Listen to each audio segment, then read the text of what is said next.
기가 막힌 일입니다. 아내가 결혼을 했다. 이거 못지않게 엽기적인 일입니다. 네, 이건 무슨 소설이나 나올 얘기인데 아내가 둘이면 좋겠죠?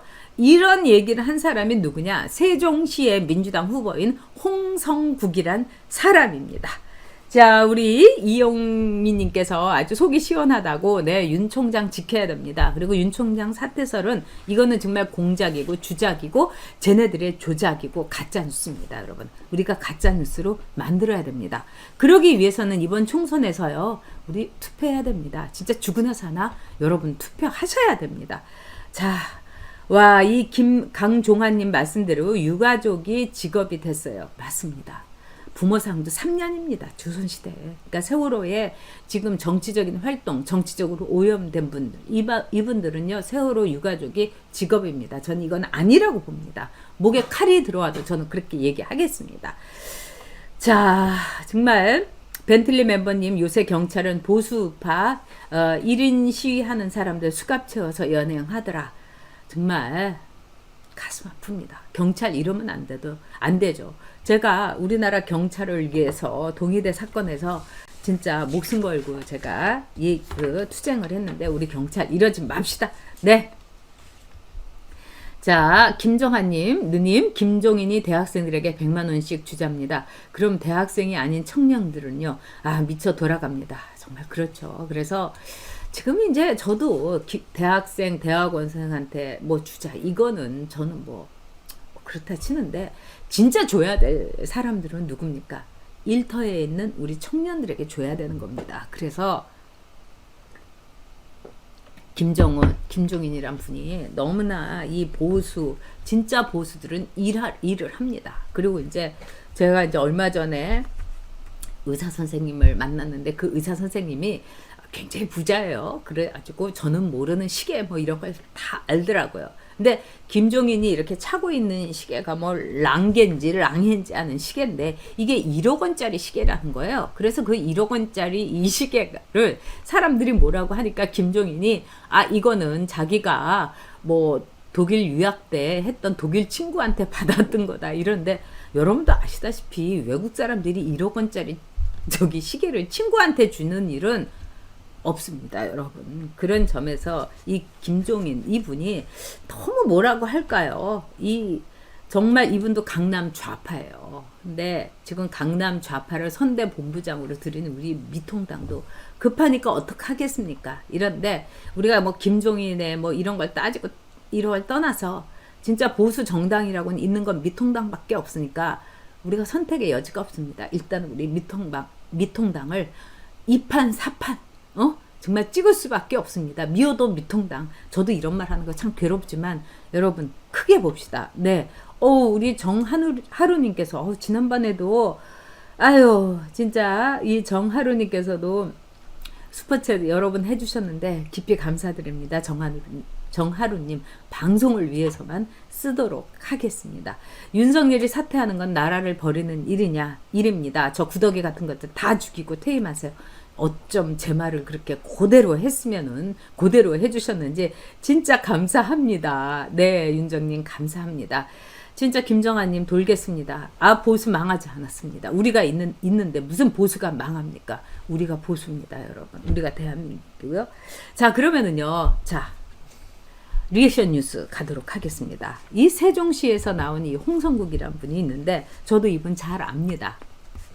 이분하고 지난 여름에 같이 이제 밥도 같이 먹었고, 이제 이분이 그때 다 자기가 대우 사장하고 미래에셋 사장 하다가 이제 퇴임을 하고 등산하고 이런다는데, 이분은 아주 어떻게 보면요, 딱 이제 이 보수입니다. 그리고 굉장히 이 말하는 것도 그렇고 다 이렇게, 저는 그래서 이분이 혹시 통합당에 가지 않나 이렇게 생각하는데, 이 사람이 이제 박영선하고 친하죠. 그러니까 박영선이 이 사람을 국회로 불러갖고 강의도 하고, 그러니까 이러면서 이제 박영선한테 꼬임을 당했는지 이분이 꼬였는지 이런데, 이 손바닥이라는 거는 소리가 딱 이렇게 마주쳐야 가는 거죠. 그러니까 이 사람 권력이 탐이 났고 또 배지가 탐이 났겠죠. 이래 가지고 이 사람이 이제 이 더불어민주당에 말하자면은 이제 영입인사로 돼가지고 이제 세종시에서 이분이 출마를 했습니다. 지금 이제 김중로라는 통합당 후보하고 해가지고,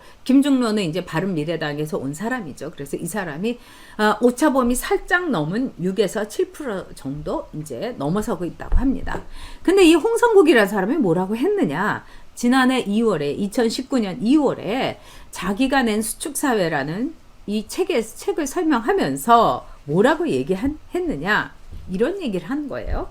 소유가 늘면은 행복해지죠. 뭐 많이 가지면 좋잖아요. 안 그래요? 아내도 한 명보다는 두 명이 낫죠. 머리 아픈가? 이렇게 한 거예요. 이거 굉장히 심각한 발언이죠. 즉 소유로 본 겁니다. 마누라를, 자기의 부인을, 아내를 자기가 결혼하는 거를 소유로 본 거예요. 이건 뭐 이슬람보다도 더한 거 아닙니까? 그리고 이슬람사에서도 아내를 4명을 둘 수 있다. 이거는 소유가 아니라 전쟁이라든가 이런 데서, 즉 말하자면은 사망을 하고 이럴 때 여성들이 먹고 살 수 없으니까 과부들을 많이 이렇게 취해가지고 말하자면 그 자식까지 먹여 살리라. 뭐 이런 측면이 있었습니다. 마호멧이. 그리고 마호멧도 처음에 이 과부하고 결혼을 했던 거죠. 부자 과부였습니다. 그 과부는. 그런데 말하자면은 이런 식으로 여성을 소유를 했다는 것.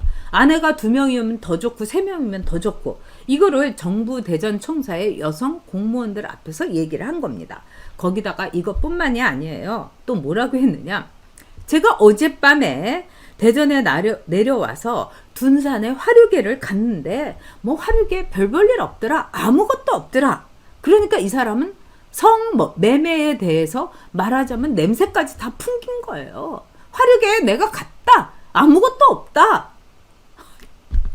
아니 아무것도 없는지 있는지 도대체 이거를 이 사람이 무슨 근거, 무슨 팩트에 대해서 얘기를 하느냐.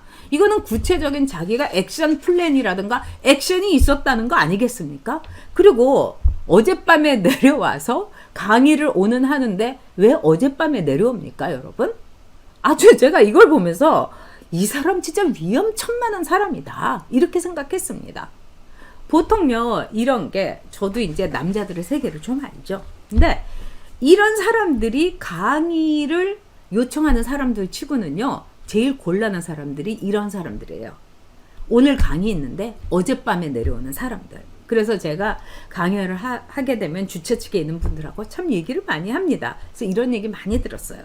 주최 측에서, 강연자를 초청한 측에서, 제가 그것도 남자분들한테 제가 한두 번 들은 게 아니에요.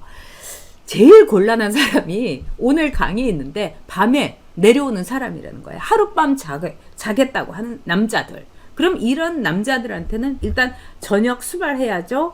그 다음에 술집에도 가야 되죠. 그 다음에 남자들 사이에 2차, 이것까지도 포함하는 경우가 많다는 겁니다. 그러니까 아니 정부 대전에 왜 전날 내려옵니까, 여러분? 이거는 이 사람이 특정한 목적을 갖고 내려갔다는 거를 얘기하는 겁니다. 그러니까 자기가 다 실토하고 자백하는 거예요. 이거 모르는, 정말 집하고 직장밖에 모르는 우리 이렇게 아주 순수한 여성 공무원들은 어저께 내려와서 화르게 갔나? 이게 아니죠. 저는 그렇게 순진한 사람은 아닙니다. 너무나 남자들의 세계를 알 것만큼 아니까 이거는 목적을 갖고 온 거예요. 그리고 대전까지 여러분 1시간이면 서울에서 갑니다. 근데 왜 전날 내려가냐고요. 무슨 섬으로 뭐 간 것도 아니고. 제주도도요. 지금 비행기편 하나 갖고 이게 다 일일 생활권인 것도 떠나가지고 반일 생활권인데 왜 전날 내려가느냐고요. 네? 그리고 자기 입으로 또 그것도 모자라가지고 내가 전날 밤에 와가지고 둔산에 화류계에 갔는데 그러면서 또 이런 말까지 했어요. 여러분, 언제까지 밤에 허벅지만 찌를 거냐? 언제까지 밤에 허벅지만 찌를 거냐? 와. 그래가지고 중소기업부는 이 강의가 끝난 뒤에 정제되지 않는 표현에 대해서 작가가 대신 사과의 뜻을 전해왔고 직원 전산망에 사과의 글을 올렸다. 그러니까 얼마나 심했냐는 겁니까?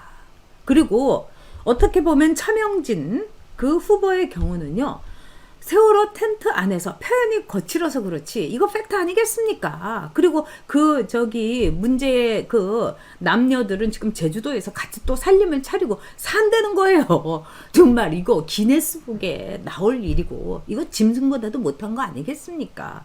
그리고 막 그 여자가 했던 말 이게 뉴스 플러스에 아직도 떠 있어요. 그러니까 여러분께서 한번 여기에 대해서 이제 보시려면은 뉴스 플러스를 보십시오. 그리고 이 사람들이요 그렇게 문제가 있으면은 이게 2월에 올려진 거면은요 얼른 그 문제에 대해서 고소를 하고 고발을 했어야 되는데 왜 애꿎은 차명진 후보만 고소 고발을 하는 겁니까? 그리고 차명진 후보는 자기 일이 아니라 남의 일에 대해서 얘기를 한 거예요. 근데 이 홍성국이란 사람은요 자기 일을 얘기를 한 거예요. 그리고 정말 이 루키루님 말씀대로 자랑질까지 한 거예요. 네? 그리고 하바나 멤버님, 우리 요즘 아랍 사람들도 하바나님께서 동유럽에서도 계시고 이래가지고 일부 이 사처제 이런 거 하지 않습니다. 진짜 이거는 부호들이나 말씀 그대로 하는 거죠. 네. 그리고 첫째 부인의 허락을 받아야 되는데 진짜 말씀대로 첫째 부인이 둘째 드리면 나는 바로 이혼한다 이렇게 되기 때문에 요새 그런 거 없어요. 진짜 페코돌림 말씀대로 수준이 떨어지는 민주당이에요. 벤틀리 멤버님 말씀대로요. 이런 게 정말 막말이라는 거예요. 그리고 이 아트로님, 반갑네요. 그냥 재미있으라고 강의를 한 거다. 이렇게 해명을 한 거예요. 자, 그런데요. 자, 재미있으면 이런 말도 해도 되는 겁니까? 뭐라고 자기 얘기를 한 거 아니에요. 부인이 2명, 3명 있으면 더 좋은 거고 소위라는 거는 뭐 짜릿한 거다. 그 다음에 내가 그 전날 둔산에 내려왔는데 왜 허벅지를 찌르느냐. 그러니까 자기 자랑에다가 자기 변명 내가 그날 어저께 한 일을 자기가 고백한 일 아니겠습니까? 저는 이걸 보고요. 이 사람이 보기엔 아주 점잖고요. 아주 멀쩡해요. 그리고 말도 점잖게 해요. 매너도 좋고요. 근데 저는 이 사람이 대전에서 전날 내려왔다는 걸 보고 왜 점잖게 생겨가지고 왜 뒤에서 왜 호박씨 이렇게 막 이런 사람들 있죠. 완전히 그 형태인 거예요. 그런데 민주당 입에 자크 다 했죠. 그리고 맘카페 민주당에 여성들 성매매 이거 죽어도 안 된다. 이런 여자들은 왜 입 탁 닫고 있어요. 그러니까 민주당 이렇게 무서운 겁니다. 정경심 사랑한다면서 왜 조국의 사생활에 대해서는 왜 올리냐고 하면서 왜 그 장모까지 그 다음에 결혼 전에 윤석열 총장의 부인의 미혼 때 결혼 전에 윤석열하고 결혼하기 전에 결혼을 했던 이혼을 했던 그것까지 왜 올리냐고요. 더구나 아무 문제가 없다고 한 것까지. 자, 그런 점에서 성님원님 말씀대로 여성가족부는 뭐하고 있나? 이게 바로 좌파 본색입니다. 네, 맞아요. 하바나 멤버님 아주 느끼하긴 합니다. 민주당은 아무 얘기가 없는 거예요. 그러면서 차명진에 대한 이런 난리를 하고 있습니다. 자, 여러분 결론 한번 우리가 내봅시다. 차명진이 자기가 한 게 아니잖아요. 뉴스 보고 얘기하고 인용한 거 아닙니까? 표현에 거칠었을 뿐이지 차명진이 무슨 성매매를 했은가? 뭘 했습니까? 근데 이 홍성국이라는 후보는 마누라가 둘 있으면 더 좋다는 둥. 내가 어저께 둔산에 화려하게 왔는데 별 볼 일 없더라. 응? 그리고 왜 우리가 허벅지를 찌르면서 살아야 되느냐? 이거는 완벽한 자기 행위에 대한 실토며 어떻게 보면은 진짜 자백 아니겠습니까? 근데 이런 후보에 대해서 민주당은 이런 방법 없습니다. 참 뻔뻔한 민주당에 대해서 조금만 누가 뭐라고 찔르냐면 바르르 떨으면서 석고대지 하는 미통당. 아휴 정말 이 미통당에 이 어떻게 보면은 정신 승리가 아니라 정신 패배가 아쉽긴 합니다. 그렇지만 어떻게 하겠습니까, 여러분?